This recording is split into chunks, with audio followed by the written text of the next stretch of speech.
Bien, bien, bien. Bonjour, je m'appelle Thierry Dutoit. Je n'ai pas parlé de moi, je parle d'une autre personne. Donc avant de commencer cette session qui sera dédiée aux zones humides et puis après au pastoralisme, on va parler d'une personne qui a consacré beaucoup de temps en fait, aux zones humides méditerranéennes. Donc c'est ce monsieur, c'est François Maléard. Alors rassurez-vous, il n'est pas mort. Voilà, quand ça commence comme ça, voilà, c'est pas un hommage, il n'y aura pas de minute de silence. Au contraire, au plus vous ferez du bruit, au plus ce sera chouette. Alors, il ne faut pas se tromper sur François avec son look un peu là, comme ça, bon chic, bon genre. Voilà, c'est quand même quelqu'un qui est assez provoque, il faut le savoir. Moi, je le côtoie depuis de nombreuses années. Et il est tellement provoque qu'il a choisi cette année de partir en retraite. Rendez-vous compte de la provocation en fait. Alors certes, il n'a pas 60 ans, il n'en a pas 62, il n'en a pas 64, mais quand même c'est cette année, celle-là, présentement, en fait, qu'il choisit pour partir en retraite. Et donc avant qu'il reparte en retraite, on voulait lui faire un petit coucou sympathique, etc., pour qu'il parte au moins avec un bon souvenir de certains d'entre nous. Pour moi, c'est un collègue qui a toujours su bien se placer, François. Il n'a pas l'air comme ça. Au lycée, alors au début, quand je dis à François, j'ai parlé un peu de toi, etc., donne-moi quelques documents. Donc, comme tout chercheur, il m'a donné un CV de 20 pages et pas de photos. Et donc, je me suis débrouillé avec Internet maintenant en cherchant différents documents. Je n'ai pas trouvé de compromettant. J'ai pourtant été sur certains réseaux, disons demain, toutes ces choses-là, mais il n'y est pas. Donc, j'ai quand même trouvé cette photo-là. Comme vous voyez bien, il a toujours su se placer. Au lycée, il était comme moi, il était prudent, il se mettait au dernier rang. Et puis après, il a trouvé sa vocation, comme nous, en fait, de faire de la recherche en écologie, et notamment en écologie végétale. Et on voit qu'il est passionné, puisque là, on le retrouve généralement au premier rang de tous les colloques, ce qui est aussi le cas aujourd'hui. Donc voilà. C'est aussi quelqu'un qui a bien su se placer, parce qu'en gros, son aire, on va dire, de nidification, si je peux me permettre, c'est passé de la Corse à la Camargue. Il y en a beaucoup qui ont connu pire, il y en a qui travaillent même jusqu'en Belgique, etc., pour vous dire. Et donc lui, voilà, il a fait, je dirais, deux côtés de la Méditerranée. Et s'il part en retraite, c'est aussi un signe par rapport à ça. C'est quand même un homme, vous le voyez, du XXe siècle. Il a quasiment réussi quand même à passer son DEA, son doctorat et son habilitation au XXe siècle. Je pense qu'il y en a peu dans la salle qui ont ce bilan. Donc bravo à ça. Moi je ne l'ai pas, pourtant on n'est pas très éloigné, mais je ne l'ai pas. Et on va parler un peu de sa recherche, bien évidemment. Avant de travailler sur les zones humides, et notamment les zones humides méditerranéennes, il a consacré sa thèse notamment à tout ce qui est perturbation par le feu, etc., au maquis, en fait, et il a suivi particulièrement certaines espèces en Corse. Donc il a fait cette thèse à l'université de Montpellier. Et avant ça, il avait travaillé sur des parcours herbacés dans le cadre de son DEA. Donc il a consacré énormément de temps, en fait, au milieu méditerranéen. Alors là aussi, toujours pareil, où il a su se placer, et assez différemment de nous. Alors en général, quand on commence nos carrières, etc., on commence par des CDD à droite, à gauche, dans des bureaux d'études, où on souhaite partir le plus vite possible pour trouver un emploi dans le domaine public. Moi, je suis bien passé, j'ai fait l'Université d'Avignon, Aix-Marseille et puis CNRS. Je suis un grand spécialiste de la recherche académique. Et François, il a un peu fait l'inverse. Lui, il est passé en fait dans le privé assez rapidement. Alors pour quel motif je n'ai pas forcément tout trouvé, certainement pas pour ceux de la simplification.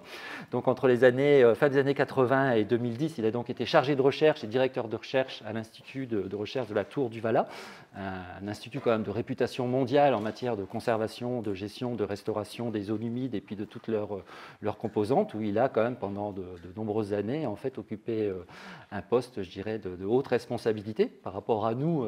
Si même je suis co-directeur de l'IMBE, chaque année, je n'ai pas besoin de trouver les salaires de 200 permanents.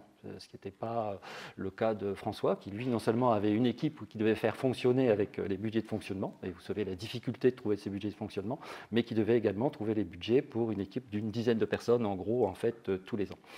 Donc à partir de 2010, vu cette très forte responsabilité, dès qu'il a eu l'occasion, et notamment par nos conversations, de pouvoir nous rejoindre un peu pour peut-être renouer à la recherche, en fait, passer plus de temps finalement sur le terrain et à l'encadrement des étudiants, il a rejoint l'UT d'Avignon, l'Université d'Avignon, où jusqu'à aujourd'hui et encore jusqu'à fin août, si je ne m'abuse, je crois que je ne suis pas sûr de te voir fin août, mais bon, et, il sera normalement avec nous. Il a obtenu un poste de professeur d'université qui lui a permis en fait de passer une partie de son temps en fait dans la recherche académique en tant que professeur et enseignant. Il a enseigné notamment la botanique et les communautés végétales, tout en continuant à garder ses activités de recherche à la Tour du Val.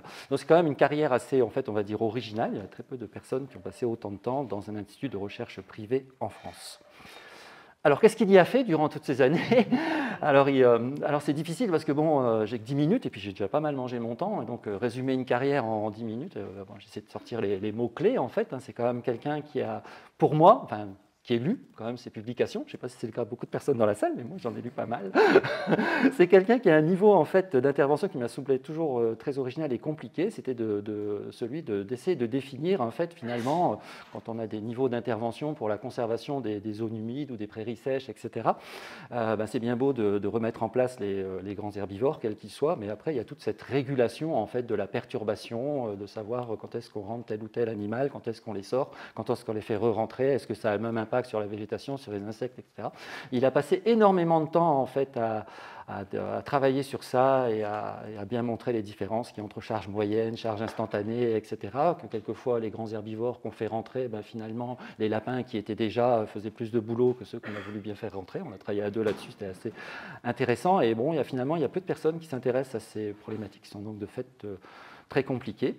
Et puis après, un peu comme tout le monde, vu l'ampleur des dégradations dans les zones méditerranéennes, sur tout ce qui concerne les zones humides, etc., il a beaucoup travaillé en réhabilitation et restauration des zones humides, notamment sur la restauration-réhabilitation des rizières en Camargue. Le fameux Rito Orele, c'est lui. Et beaucoup travaillé également dernièrement sur les mares temporaires, et vous aurez une présentation, si je ne m'abuse, de son dernier étudiant en thèse. Voilà. Et d'ailleurs, il aime tellement ça qu'il reste de nombreuses années encore en thèse, n'est-ce pas Hugo? Voilà. Donc, ça ne veut pas dire que le départ en retraite, c'est fini. Donc, beaucoup de travaux aussi qui ont été novateurs dans ce domaine-là, notamment la création de mares temporaires dans le domaine du Casser, vous voyez, avec des moyens conséquents ou au contraire avec du transfert. Donc, merci beaucoup en fait pour tous ces travaux qui ont été novateurs. J'oublierai pas aussi leur impact, hein, ça n'a pas concerné que la Camargue. François, il a été impliqué dans de nombreux programmes internationaux à l'échelle du bassin méditerranéen. Il s'est beaucoup investi en Grèce et en Turquie. Vous vous rendez compte, faire des missions régulièrement en Grèce, en Turquie, voilà, c'est quand même compliqué. Voilà. Un peu de bibliométrie, donc certes, il a publié beaucoup, un peu comme tout le monde, il a co-encadré 14 thèses, tu m'en avais mis 13 dans ton dossier, mais je savais que tu en as oublié celle de Manon, bravo. Voilà. Heureusement que je suis un peu ta carrière, parce que voilà. Une grande originalité par rapport à ses publications, bon, on en fait tous, etc., c'est quand même qu'il a contribué à un ouvrage qui s'intitule Sciences de la conservation, un des rares ouvrages en français en fait dans ce domaine-là, dont je vous conseille la lecture. Il y a d'excellents chapitres rédigés par d'éminents scientifiques. Voilà. Donc voilà, merci beaucoup pour cet ouvrage qui manquait vraiment dans la langue française et qui, maintenant, je vois 2014, mon Dieu, comme le temps passe, c'est-à-dire qu'on y a passé beaucoup de temps, etc. Et donc, qui a vraiment, je pense, marqué en fait tout ce qui concerne la conservation. Et puis, j'espère qu'il est beaucoup lu, notamment pour les maîtrises, etc. Moi, j'ai toujours beaucoup aimé la couverture. Au début, je ne la comprenais pas très bien. Et maintenant, ce côté un peu réflexif là, de cet orang-outan, si je ne m'abuse, par rapport à la conservation, j'ai mis longtemps à comprendre la couverture. Voilà.